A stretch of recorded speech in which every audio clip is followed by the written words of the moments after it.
My fiancée smirked. You'll crawl back. I said, check the calendar. When she opened it and saw tomorrow's date circled, the day our prenup took effect, she realized who had been counting the days. I, 31 male, am sitting here with boxes packed, lease signed on a new place, and exactly 18 hours left on the clock. Tomorrow at noon, everything changes. Let me back up. Met Natasha, 29, 3 years ago at a conference. She was presenting some sustainability initiative. I was there repping my family's small manufacturing business. She was brilliant, driven, gorgeous. Way out of my league, or so I thought. We hit it off, started dating. Everything was perfect for the first year. She moved into my condo after 8 months. Life was good. Here's the thing about my family's business. It's successful. Not tech billionaire successful, but comfortable. My parents built it from nothing, and I've been running operations since I was 25. Natasha knew this from day one. When we got engaged last year, my family lawyer and family friend, Frederick, pulled me aside. Dimitri, you need a prenup. I resisted at first, felt unromantic, but he insisted. Your parents worked 30 years for this, protect it. So I brought it up with Natasha. She was upset. You think I'm a gold digger? No, babe, it's just protecting the family business. You have your own career, your own money. This is just paperwork. She eventually agreed, but insisted on one condition, a sunset clause.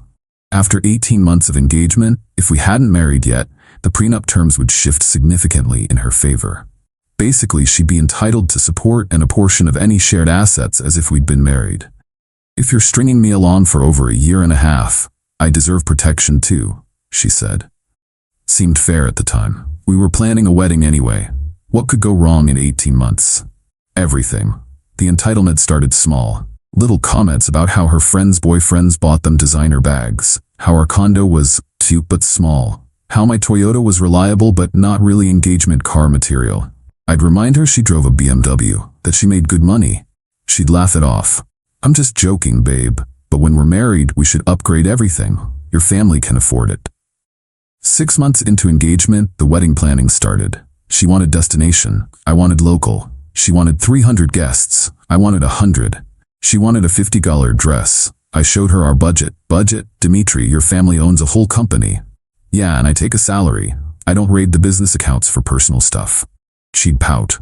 Kyle's fiancé got a Vera Wang. Cool, Kyle can afford it. The resentment built. She started making snide comments to her friends about my frugality, started implying I was cheap, not responsible. Then, about 4 months ago, something shifted. She got promoted at work, VP of something. Suddenly, she was all about power couples and lifestyle alignment. Maybe we should postpone the wedding, she said one night. I want to focus on my career right now. Okay, we can push it back. She smiled, this weird, calculating smile. Good. No rush, right? We have all the time in the world. That's when I started paying attention. Real attention. She began shopping, like seriously shopping. Designer everything. New jewelry, spa treatments, all on her credit cards, but she'd make comments. Once we're officially family, this won't even matter. Your parents will probably give us a house as a wedding gift, right? I saw the company valuation documents on your desk. We're gonna be so rich. Then came the kicker. Last month, her friend Bianca let something slip at dinner. Natasha's so smart, she said after a few wines. Waiting out that prenup thing. Get that money, girl. Natasha kicked her under the table, changed the subject. But I heard it. That night, I reread the prenup, really read it. The sunset clause kicked in on a specific date, 18 months from signing. After that, if we separated, she'd be entitled to monthly support based on lifestyle maintenance, 50% of any property acquired during our relationship, a claim on any business ventures I started during our engagement. I checked the calendar. We had 2 months left. That's when I started planning. First, I talked to Frederick. He confirmed what I suspected. If we separated after the sunset date, it would be expensive. Not divorce expensive, but not nothing. Why didn't you tell me this was a bad idea, I asked. I tried. You were in love. Said 18 months was plenty of time to get married. Started documenting everything. Her comments about my money, her spending patterns, her postponing the wedding repeatedly. 3 weeks ago, she came home with another shopping haul. Babe, I've been thinking, maybe we should wait until next year for the wedding. I'm just so focused on work right now. That's over a year away. So, we're committed, right? A piece of paper doesn't change anything. I said okay. She smiled, that same calculating smile. Last week I gave my notice at the condo, found a new place across town, started slowly moving important stuff to a storage unit. She didn't notice, too busy with her career focus. Yesterday she found out a coworker was leaving her husband, taking him for everything. She laughed on the phone. Good for her. Men always underestimate us. Then she looked at me. You'd never leave me, right, baby? You're too sweet, too loyal. Even if I'm not perfect, you'll crawl back. It's just who you are. I said, check the calendar. What? Why? Just check it. She pulled out her phone, saw tomorrow's date circled in red on our shared calendar. The notation, prenup sunset clause, 12 p.m. Her face went white. Then red. What did you do? Nothing yet, but tomorrow at 11:59 a.m. I'm moving out. Papers are already drawn up. Separation agreement ready to file, all before noon. You've been planning this? For about 2 months, right after you decided to postpone the wedding again. This is entrapment. You tricked me. No, you tried to wait out a legal agreement to get access to my family's money. I'm just better at math. She started crying, real tears this time. I love you. No, you love the lifestyle you thought I'd provide. You can't do this. We have a life together. Had, past tense, and that life ends in... I checked my watch. 18 hours and 22 minutes. She grabbed her phone, started texting frantically, probably her mom or Bianca or her lawyer. You'll regret this, she said. I'll tell everyone what kind of man you really are. Tell them I'm a man who can read a calendar? Cool. She stormed into the bedroom, slammed the door. I'm sleeping on the couch tonight. Movers come at 8 a.m. Frederick will file the separation papers at 11 a.m. By noon tomorrow, I'll be free. And she'll be entitled to exactly what she came in with. Nothing from my family's business. Update 1. I'm officially out, sitting in my new place, eating takeout, and watching my phone blow up. Morning went like clockwork. Movers showed up at 8. Natasha was still in the bedroom, probably thinking I was bluffing. When she heard them in the living room, she flew out. What are they doing? Moving my stuff. You can't just leave. Watch me. She tried to block the movers. I showed them the lease, only my name. My furniture bought before her, my electronics, my kitchen stuff. That's our TV. Receipts in my name, bought it 2 years before we met. She started calling people. First her mom. Mom, he's leaving. Yes, today, the prenup thing. Then Bianca. Get over here now. I don't care about your meeting. Then someone else, lawyer probably. Is it enforceable if he leaves one day before? What do you mean it's not a loophole? The movers worked around her meltdown. Professional guys, they've seen worse. At 10:30, I did final walkthrough.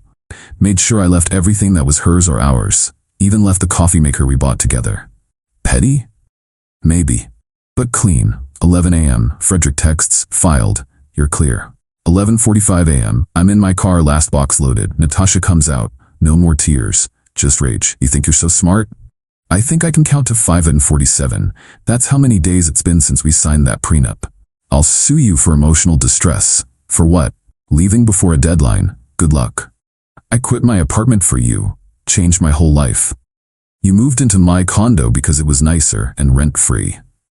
What am I supposed to tell people? The truth? That you tried to wait out a prenup for money and lost by one day? She actually smiled then. That calculating smile. You'll be back. You love me. You're just having cold feet about the wedding. Natasha, there was never going to be a wedding. You postponed it 3 times. You wanted my money, not me. That's not true. I just wanted security. Security is a job, which you have. A good one, according to all your bragging. You'll crawl back, she said again. Men like you always do. Too soft to be alone. I checked my phone, 11:58 a.m. 2 minutes left. Anything else you want to say as my fiancé? She stepped closer, tried the old moves, hand on my chest, looking up through her lashes. Baby, we can work this out. Let's go inside and talk. 11:59 a.m. Goodbye, Natasha. 12 p.m. I drove away. My phone started blowing up at 12:07. Texts, calls, voicemails. You bastard. This isn't over. My lawyer says we can fight this. You owe me for 2 years. Answer your phone. Then the guilt trip started. I gave you the best years of my life. I can't afford the condo alone. How could you do this to someone you loved? My parents are devastated. Then the bargaining. Come back and we can get married tomorrow. I'll sign a new prenup. I don't care about the money. Please just talk to me. Radio silence from me. Around 1 p.m. the flying monkeys started. Her mom, Dimitri, this is cruel. Natasha's distraught. A real man would work things out, her sister. I hope you're happy ruining my sister's life over money. Bianca, you're literally the worst person alive. She loved you. Even Kyle, the Vera Wang dress guy. Bro, that was cold. You could have at least warned her. Warned her? I circled the date on the calendar. Not my fault she didn't do the math. Frederick called to confirm everything was filed properly. We're good. Clean break. She has 30 days to vacate the condo or take over the lease. She's already called 3 lawyers, he said. They all told her the same thing. The prenup was valid, the sunset clause was clear, and you followed it to the letter. Think she'll give up? People like her? Never. But legally, she's got nothing. As I'm typing this, she's posting on Instagram. Vague quotes about betrayal and knowing your worth. Her friends are commenting hearts and you deserve better, queen. Sure, the queen of almost waiting out a prenup. 547 days. I counted every single one. And on day 546 I left. Update 2. The extinction burst is real, y'all. So after the initial rage texts died down, I thought maybe she'd accept reality. Nope. Day 3 post-breakup. She showed up at my family's business. Full designer outfit, tears perfectly applied, demanding to speak to my father. Security called me. Your ex is here? Don't let her in. She says it's a family emergency. The only emergency is her realizing she's not family. Apparently she made a scene. Told anyone who'd listen that I'd abandoned her, that she'd sacrificed everything for our relationship. Security eventually escorted her out. My dad called later. She seemed very upset. She's upset she didn't wait one more day to get money. The prenup thing Frederick mentioned? Yep. Smart boy, your mother and I were worried. About? That you'd actually marry her. She always seemed calculating. Thanks for the heads up, Dad. Day 4, she tried a different approach. Showed up at my new building. Don't know how she found it, probably followed me. Doorman called up. Sir, there's a Natasha here. Says she's your fiancée, ex-fiancée, and she's not on the list. She has a box of your things? I came down. She was holding a cardboard box, dressed down this time. Jeans, old sweatshirt, no makeup. The vulnerable look. Hi, she said softly. What's this? Your things, stuff you forgot. I looked in the box. Random crap, old phone charger, some socks, a coffee mug from a conference. You could have thrown this away. I wanted to see you. Why? She looked around. People were watching. Can we talk upstairs? No. Dimitri, please, 5 minutes. Talk here or not at all. She sighed. Fine, I've been thinking. You were right about some things. Which things? I did focus too much on money, but it wasn't about greed. I just wanted security. My dad left when I was young, and my mom struggled. I promised myself I'd never be in that position. So you tried to con me? It wasn't a con. I loved you. I just also wanted to make sure I was protected. Protected from what? You have a great job. You make 6 figures. That's not enough. And there it was. Mask off. Not enough for what? The lifestyle you posted on Instagram? The designer bags? The trips to wherever? I deserve those things. Then buy them yourself. Why should I have to when you have family money? Because it's not your money. The doorman stepped forward. Everything okay, sir? We're done here. Natasha grabbed my arm. You'll regret this. You'll be alone forever. No one will love you like I did. You didn't love me. You loved what I represented. There's a difference. Day 5, the smear campaign started. She posted on LinkedIn, about surviving financial abuse and red flags in relationships with wealth disparities. She didn't name me, but anyone who knew us knew. My business phone started ringing. Clients asking if everything was okay. Frederick sent a cease and desist. She took it down, but screenshots were already circulating. Day 6, her mom called my mom. That was fun. My mom, bless her, is not one to mess with. Built a business from scratch, dealt with sexist suppliers for decades, takes no crap. Your daughter is harassing my son. He left her high and dry. She quit her apartment. She chose to move into his rent-free condo. That was her decision. He promised to marry her. And she promised to actually marry him, not wait out a prenup clause. How dare you? How dare your daughter try to manipulate my son for money? We've worked 30 years building this business. You think we'd let some calculating little gold digger walk away with a piece? Apparently Natasha's mom hung up after that. Today, day 7, nuclear option. I get a call from my bank. Someone tried to access my account, failed security questions but had enough info to raise flags. Then my credit card company. Someone tried to report my card stolen and get a replacement sent to the condo address. Then my phone provider. Someone tried to add a line to my account, all within 2 hours. Called Frederick. This is identity theft attempt. Can you prove it was her? Who else knows my mother's maiden name, my first car, and my high school mascot? File a police report, now. I did. The detective was surprisingly helpful. Ex-fiancée, you said? Let me guess, prenup situation? How'd you know? See it more than you'd think. People get desperate when they realize the payday isn't coming. They'll investigate. If it's her, she's looking at actual charges. And the grand finale?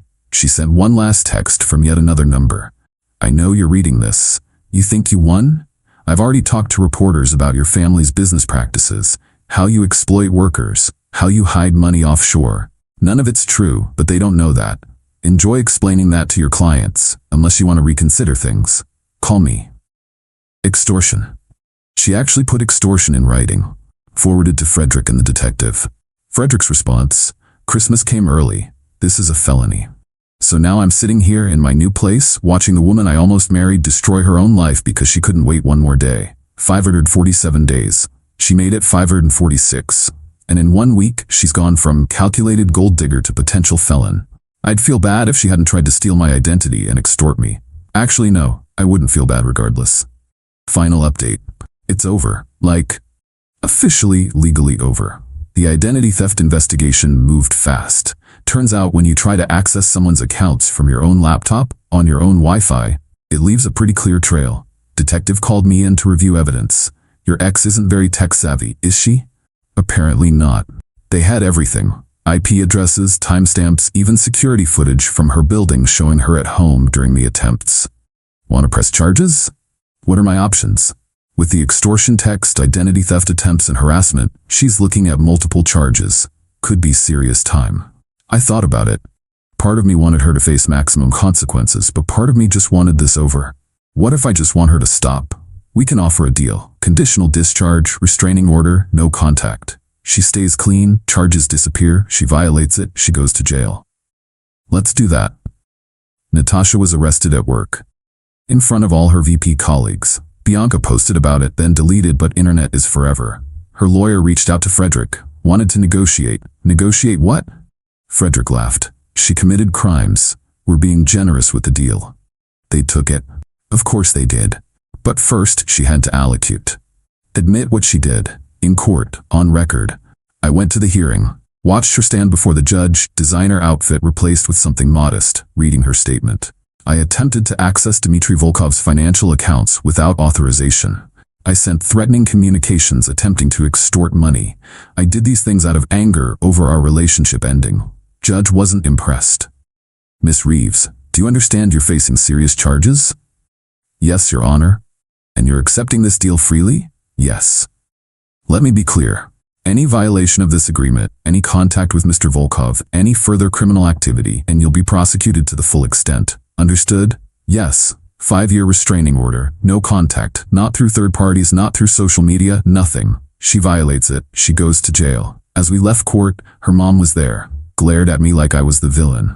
Happy now? She spat. She committed felonies. I'm letting her walk away, so yeah, I'm good. Natasha looked broken.